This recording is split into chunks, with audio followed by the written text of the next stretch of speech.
அன்று நான் இரவு நேர பணி முடித்துவிட்டு காலை 7 மணிக்கு வீட்டிற்கு வந்தேன். என் மனைவி ஒரு ஆசிரியை. அவள் பள்ளிக்கு செல்ல தயாராகி கொண்டிருந்தாள். வீட்டிற்கு சென்றதும் நான் அவளை பிடித்து கொண்டேன். நான் அவளிடம் அன்பாக இருந்தேன். ஆனால் அவள் என்னை தள்ளிவிட்டு பள்ளிக்கு செல்ல தொடங்கினாள்.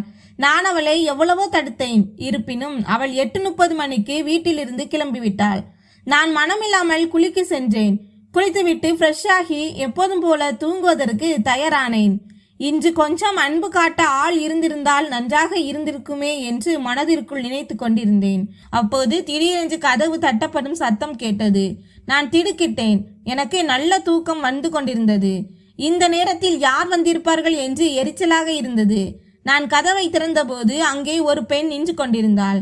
சுமார் 25 வயது மதிக்கத்தக்க ஒரு கிராமத்து பெண்ணை பார்த்ததும் ஏதேனும் உதவி கேட்க வந்திருப்பாளோ என்று நினைத்தேன். என்ன வேண்டும் என்று கேட்டேன். என் தம்பி வேலைக்கு வந்திருக்கிறான் ஐயா என்று அவள் கூறினாள். யார் தம்பி என்று கோபமாக கேட்டேன். என் தம்பி ராஜு ஐயா என்று இனிமையான குரலில் கூறினாள். ராஜுவா என்று அவளை பார்த்தபடி கேட்டேன். அந்த நாட்களில் எங்கள் வீட்டில் கட்டுமான பணிகள் நடந்து கொண்டிருந்தன. ராஜு என்பது அங்கு வேலை செய்யும் ஒரு தொழிலாளியின் பெயர். ராஜு எங்கள் கட்டிட ஒப்பந்ததாரர் விக்ரமனின் மைத்துனன். அதாவது என் முன்னால் நின்று கொண்டிருந்த பெண் விக்ரமனின் மனைவி. ஆமாம் ஐயா, ராஜு தொழிலாளி என் தம்பிதான். நேற்று இரவிலிருந்து அவன் வீட்டிற்கு வரவில்லை. அதனால் உங்கள் இடத்தில் வந்து பார்க்கலாம் என்று நினைத்தேன் என்று ஒரு அழகான புன்னகையுடன் கூறினாள். அவளுடைய புன்னகை எனக்கு மிகவும் பிடித்திருந்தது. நான் அவளை உள்ளே வரும்படி கூறினேன். அவள் உள்ளே வந்து தரையில் அமர முயன்றாள். நான் வேண்டாம், தரையில் வேண்டாம், சோஃபாவில் அமருங்கள் என்றேன். அவள் வெக்கப்பட்டு கொண்டே சோஃபாவில் அமர்ந்தாள். நான் அவளுக்கு எதிரே இருந்த கட்டிலில் அமர்ந்தேன். ராஜு நேற்று மாலை 5 மணிக்கே கிளம்பிவிட்டான். இன்று காலை இன்னும் வரவில்லை என்று கூறினேன். அன்று கோடைக்காலம் என்பதால் கூலரின் காற்று நேரடியாக கட்டிலின் மீது வீசிக்கொண்டிருந்தது. அவள் சோஃபாவில் அமர்ந்திருந்தாள். அவளுக்கு வெப்பமாக இருந்திருக்கும். பரவாயில்லை ஐயா, ஒருவேளை நண்பன் வீட்டில் தங்கியிருப்பான். நான் வேறு எங்கேயாவது தேடி பார்க்கிறேன் என்று அவள் கூறினாள். நீ விக்ரமனின் மனைவியா என்று கேட்டேன். அவள் குழந்தையை போல தலையை ஆட்டி ஆமாம் என்றாள். உன் பெயர் என்ன என்று பேச்சை தொடர்ந்தேன். ஆர்த்தி என்று கூறிவிட்டு அவள் வெக்கப்பட்டாள். மிகவும் அழகான பெயர். ஆர்த்தி, தேநீர் குடிக்கிறாயா என்று கேட்டேன். என் வாயிலிருந்து தன் பெயரை கேட்டதும் அவள் திடீரென்று என்னை நிமிர்ந்து பார்த்தாள். ஏன் சிரமப்படுகிறீர்கள் ஐயா என்றாள். அதில் என்ன சிரமம் ஆர்த்தி? எனக்காக எப்படியும் டீ போடத்தான் போகிறேன். நீயும் கொஞ்சம் குடிக்கலாம் என்றேன். மீண்டும் மீண்டும் அவள் பெயரை சொல்ல எனக்கு அவளுடைய பெயரை சொல்லி அழைப்பதில் எனக்கு ஒருவித சந்தோஷம் கிடைத்தது. சரி ஐயா, தயாரித்துக் கொள்ளுங்கள் என்று கூறி அவள் மீண்டும் புன்னகைத்தாள். இப்போது அவளுடைய சிரிப்பு எனக்கு இன்னும் அழகாக தெரிந்தது. நான் சமையல் அறையில் டீ போட்டுக் கொண்டிருந்தேன். என் மனதில் ஏதேதோ எண்ணங்கள் ஓடிக்கொண்டிருந்தன. என் கவனம் டீ போடுவதில் இல்லை. கண்களுக்கு முன்னால் ஆர்த்தியின் அந்த அழகான சிரிப்பு தான் வந்து போனது. கவனக்குறைவால் டீ கொதித்து வெளியே ஊற்றியது. என்ன ஆச்சு ஐயா என்று ஆர்த்தி குரல் கொடுத்தாள். என் மனைவி கேட்பது போலவே எனக்கு தோன்றியது. ஒன்றுமில்லை என்று கூறிவிட்டு 2 கப்புகளில் டீ எடுத்துக்கொண்டு அறைக்கு வந்தேன். அங்கே அமர்ந்திருந்த ஆர்த்திக்கு வேர்த்து கொண்டிருந்தது. ஆர்த்தி, உனக்கு வெப்பமாக இருந்தால் இங்கே வந்து உட்காரு என்றேன். நான் சொன்னதும் அவள் வந்து எனக்கு முன்னால் என் அருகில் வந்து அமர்ந்தாள். அவளுடைய உயரம் குறைவுதான். மாநிலமாக இருந்தாலும் அவளுடைய கண்கள் அழகாக இருந்தது. நாங்கள் இருவரும் டீ குடிக்க தொடங்கினோம். ஆர்த்தி, வீட்டில் வேறு யார் யாரெல்லாம் இருக்கிறார்கள் என்று நான் வேண்டுமென்று அவள் பெயரை சொல்லி திரும்ப கேட்டேன். நாங்கள் கணவன் மனைவி, ஒரு குழந்தை இருக்கிறது ஐயா. குழந்தைக்கு இப்போதுதான் 1 வயது ஆகிறது. எங்களுடன் ராஜுவும் தங்கியிருக்கிறான் என்று என் கண்களை நேருக்கு நேர் பார்த்து பேசினாள். 2வது குழந்தை பிறக்கப் போகிறதா ஆர்த்தி என்று கேட்டபோது என் இதயம் வேகமாக துடித்தது. ஒருவேளை அவள் கோபித்துக் கொள்வாளோ என்று பயந்தேன். ஐயா, என்ன இப்படி கேட்கிறீர்கள் என்று வெக்கத்துடன் சிரித்தாள். உன்னை பார்த்துதான் நான் அப்படி கேட்டேன் என்று துணிச்சலுடன் சொன்னேன். இல்லை ஐயா, இப்போதைக்கு இல்லை. முதல் குழந்தையே இன்னும் சிறியதுதான் என்று கூறிவிட்டு டீ குடித்து முடித்தாள். சரி ஐயா, நான் கிளம்புகிறேன் என்று கூறி அவள் எழுந்தாள். இன்னும் சிறிது நேரம் இருக்கக்கூடாதா ஆர்த்தி, பிளீஸ் என்று சொல்லிக்கொண்டே அவள் கையை பிடித்தேன். என்ன செய்கிறீர்கள் ஐயா? யாராவது பார்த்து விட்டால் என்ன ஆவது என்று கேட்டாள். ஆனால் அவள் தன் கையை விடுவிக்க முயலவில்லை. என் தைரியம் இன்னும் அதிகரித்தது. நான் அவளிடம், ஆர்த்தி, நம் இருவரை தவிர இங்கே நம்மை பார்க்க யார் இருக்கிறார்கள் என்று கூறினேன். வேண்டாம் ஐயா, என்னை விடவும் என்று கூறி அவள் கதவை நோக்கி செல்லத் தொடங்கினாள். நான் அவளுடைய கையை பிடித்து இழுத்தேன். ஆர்த்தி, இப்படி போகாதே. உன்னுடன் இன்னும் சிறிது நேரம் பேச வேண்டும் என்று ஆசையாக இருக்கிறது என்று கெஞ்சும் குரலில் கூறினேன். இல்லை ஐயா, என்னால் இனி இருக்க முடியாது. நீங்கள் பெரிய மனிதர்கள், நான் ஒரு ஏழை பெண். நாம் எப்படி காதலிக்க முடியும் என்று அவள் கூறினாள். என்ன விஷயம் ஆர்த்தி, ஏன் இப்படி நடுங்குகிறாய் என்று நான் பதற்றமாக கேட்டேன். என்ன சொல்லட்டும் ஐயா, எனக்கு ரொம்ப பயமாக இருக்கிறது. நீங்கள் என்னோடு என்ன பேசப் போகிறீர்கள் என்று தெரியவில்லை. என்னை விட்டுவிடுங்கள் ஐயா, என்னை போக விடுங்கள், உங்களை கெஞ்சி கேட்கிறேன் என்றாள். ஒருவேளை ஆர்த்தி சத்தம் போட்டு விடுவாளோ என்று எனக்கு தோன்றியது. ஏனென்றால் அக்கம் பக்கத்தில் ஆட்கள் இருக்கிறார்கள். இதில் பயப்படுவதற்கு என்ன இருக்கிறது ஆர்த்தி? நான் உன் விருப்பம் இல்லாமல் உன்னை காதலிப்பேனா என்ன? எது நடந்தாலும் உன் சம்மதத்துடன் தான் நடக்கும். வா, அமர்ந்து பேசலாம், சரியா ஆர்த்தி ராணி என்று அவளிடம் கேட்டேன். சரி ஐயா என்று அவள் சொன்ன பிறகுதான் எனக்கு உயிர் வந்தது. நான் ஆர்த்தியை என் அறைக்குள் அழைத்து வந்தேன். ஆர்த்தி மலரை போல மிக மென்மையாக இருந்தாள். சிறிய உருவம், ஆனால் மிகவும் அழகானவள். இப்போது சொல் ஆர்த்தி ராணி, உனக்கு எதை பார்த்தால் பயம் என்று கேட்டபடி அவள் அருகில் அமர்ந்தேன். ஐயா, நீங்கள் ஏன் என்னை அடிக்கடி ஆர்த்தி ராணி என்று கூப்பிடுகிறீர்கள்? நான் ஒன்றும் இளவரசி ராணி கிடையாது. என் பெயர் வெறும் ஆர்த்தி தான் என்றாள். இன்றிலிருந்து என் இதயத்தின் ராணி நீதான் ஆர்த்தி என்று கூறினேன். அவள் ஐயோ ஐயா, நீங்கள் ரொம்பவும் நல்லவர் என்றாள். ஆர்த்தியின் இந்த செய்கை என்னை இன்னும் அவளிடம் காதல் வலையில் சிக்க வைத்தது.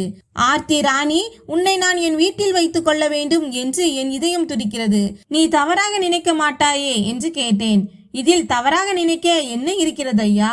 ஆனால் ஒரு விஷயம் கவனித்துக் கொள்ளுங்கள். நீங்கள் எனக்கு தேவையான பொருட்களை வாங்கி தர வேண்டும். அதற்கு சம்மதமா என்று கேட்டாள். என் இதயம் மகிழ்ச்சியில் துள்ளியது. நீ என்ன கேட்கிறியோ எல்லாமே வாங்கி தருகிறேன் என் செல்லமே என்றேன். என் அதிர்ஷ்டம் அப்போது என் கைகளில் இருந்தது. பிறகு உங்களை யார் தடுத்தது? ஆனால் உங்கள் வாக்கை மறந்து விடாதீர்கள் என்று ஆர்த்தி புன்னகையுடன் கூறினாள். அந்த புன்னகை என்னை மீண்டும் பைத்தியமாக்கியது. சிறிது நேரத்தில் ஆர்த்தியும் என்னை காதலிப்பதாக சொன்னாள். ஆர்த்தி ராணி, உனக்கு இப்போது என்ன வேண்டும் என்று கேட்டேன். அப்படியானால் எனக்கு ஒரு மேக்கப் செட் வாங்கி தர வேண்டும் ஐயா என்று கூறி ஆர்த்தி கலகலவென்று சிரித்தாள். அது ஒரு அழகான காட்சி. ஆர்த்தி சிரித்த போது அந்த அறை எங்கும் முத்துக்கள் சிதறியது போல இருந்தது. ஒரு பெண்ணின் சிரிப்பு இவ்வளவு அழகாக இருக்க முடியுமா என்று வியந்தேன். நான் உனக்கு எல்லா மேக்கப் பொருட்களையும் வாங்கி தருவேன் என் செல்லமே. என் கைகளாலேயே உன்னை ஒரு மணப்பெண் போல அலங்கரிப்பேன் என்று கூறி நான் அவள் கண்களை பார்த்தேன். நிஜமாகவா என்று கேட்டபடி அவள் என்னை பிடித்து கொண்டாள். ஐயா, நீங்கள் எவ்வளவு இனிமையாக பேசுகிறீர்கள். இன்று நீங்கள் என் மனதை வென்றுவிட்டீர்கள். ஐயா, இன்றிலிருந்து நான் நிஜமாகவே உங்கள் ஆர்த்தி ராணிதான் என்று கூறி அவளும் என்னை பைத்தியமாக காதலிக்க தொடங்கினாள். ஆர்த்தி இனி எதற்கும் தடை சொல்ல மாட்டாள் என்பதை நான் புரிந்து கொண்டேன். ஏதேனும் தேடுகிறீர்களா ஐயா என்று ஆர்த்தி மெதுவாக என் காதில் கேட்டாள். ஆமாம் ஆர்த்தி ராணி என்று அவள் காதருகே சொன்னேன். என்ன தேடுகிறீர்கள் ஐயா என்று கேட்டாள். என் இதயம் உனக்குள் எங்கோ தொலைந்து விட்டது, அதை தேட எனக்கு உதவி செய் என்றேன். ஆர்த்தி ராணி, என் இதயமும் தொலைந்து விட்டது என்றாள். சரி, நான் என் இதயத்தை தேடுகிறேன் என்றேன். என்ன ஆச்சு ஐயா, இதயம் கிடைத்ததா இல்லையா என்று கேட்டாள். என் இதயத்தை நீதான் திருடிவிட்டாய் என்று சொன்னேன். நாங்கள் இருவரும் சிரித்தோம். ஆர்த்தி ராணி, நீ இவ்வளவு அழகாக எப்படி இருக்கிறாய் என்று கேட்டேன். நான் புரிந்து கொண்டேன் ஐயா, நீங்கள் என்ன சொல்ல வருகிறீர்கள் என்று. உங்கள் இதயம் என்னிடம் வந்துவிட்டது என்பதை நான் முன்பே அறிவேன் என்றாள். நீங்கள் எவ்வளவு அழகாக பேசுறீங்க. என் கணவன் ஒருபோதும் இப்படி என்னிடம் அன்பாக பேசியதில்லை என்றாள். என்ன சொல்கிறாய் ஆர்த்தி ராணி, விக்ரம் உன்னிடம் பேசுவதில்லையா? இந்த அழகான மனைவியிடம் பேசாமல் எந்த ஆணாவது இருப்பானா என்றேன். நீங்கள் சொல்வது உண்மைதான் ஐயா, எந்த ஆணும் இருக்க மாட்டான். ஆனால் விக்ரம் எங்கே ஆணாக இருக்கிறான்? அவன் ஒரு ஆண் கிடையாது என்று கூறி ஆர்த்தியின் கண்கள் கலங்கின. பின்பு இந்த குழந்தை யாருடையது ஆர்த்தி ராணி என்று நான் அதிர்ச்சியுடன் கேட்டேன். இந்த குழந்தையும் உங்களை போன்ற ஒருவருடையதுதான். 2 வருடங்களுக்கு முன்பு உங்களை சந்தித்தது போலவே அவரையும் சந்தித்தேன். அவர் தன் காதலின் அடையாளத்தை என்னிடம் கொடுத்து சென்றார் என்றாள். நான் ஆர்த்தியின் கையை பிடித்து, அப்படியானால் நீ என் குழந்தையையும் பெற்றெடுப்பாயா ஆர்த்தி ராணி என்று கேட்டேன். ஆமாம் ஐயா, நான் உங்கள் குழந்தையை பெற்றெடுப்பேன். உங்கள் குழந்தை உங்களைப் போலவே இருக்க வேண்டும், உயரமாக பலசாலியாக என்றாள். நிஜமாகவா ஆர்த்தி ராணி, நீ என் குழந்தையை பெற்றெடுப்பாய் என்பதை என்னால் நம்பவே முடியவில்லை என்றேன். இதில் நம்பாமல் இருக்க என்ன இருக்கிறது ஐயா? இப்போது நான் உங்களிடம் ஒரு குழந்தைக்காக பிச்சை கேட்கிறேன். தயவு செய்து எனக்கு ஒரு குழந்தையை பிச்சையாக கொடுங்கள் ஐயா என்று ஆர்த்தி கெஞ்ச தொடங்கினாள். ஆர்த்தி ராணி, இதில் பிச்சை கேட்க என்ன இருக்கிறது? எனக்கும் ஒரு குழந்தை வேண்டும் என்றுதான் ஆசை. நீ எனக்கு ஒரு குழந்தை தர விரும்புகிறாய் என் உயிரே என்றேன். பிறகு ஏன் ஐயா தாமதம் என்றாள். என் ஆர்த்தி ராணி என் முன்னால் நின்றிருந்தாள். அவள் அவ்வளவு அழகாக இருந்தாள். நாங்கள் இருவரும் ஒருவரை ஒருவர் பார்த்து புன்னகைத்து கொண்டோம். பிறகு நான் கடிகாரத்தை பார்த்தபோது மணி 1 மணி ஆகியிருந்தது. நாங்கள் இருவரும் விரைவாக முகம் கை கால்களை கழுவி கொண்டோம். நான் ஆர்த்தியை கிளம்ப சொன்னேன். ஐயா, நாளை காலை சரியான நேரத்திற்கு வந்து விடுகிறேன் என்று ஆர்த்தி சொன்னாள். நான் புன்னகையுடன் சரி என்று தலையசைத்தேன். சிறிது நேரத்தில் என் மனைவி வந்துவிட்டாள். அவள் தன் வேலையை பார்க்க ஆரம்பித்தாள். நான் சாப்பிட்டு விட்டு சிறிது நேரம் உறங்கினேன். மாலையில் எழுந்து வேலைக்கு சென்றேன். அந்த இரவு முழுவதையும் நாளை காலைக்காக காத்திருப்பதிலேயே கழித்தேன். நாளை என்ன செய்ய போகிறோம் என்ற எண்ணத்துடனேயே ஆர்த்தி ராணியை நினைத்து கொண்டேன். காலை ஆனதும் நான் வீட்டிற்கு சென்றேன்.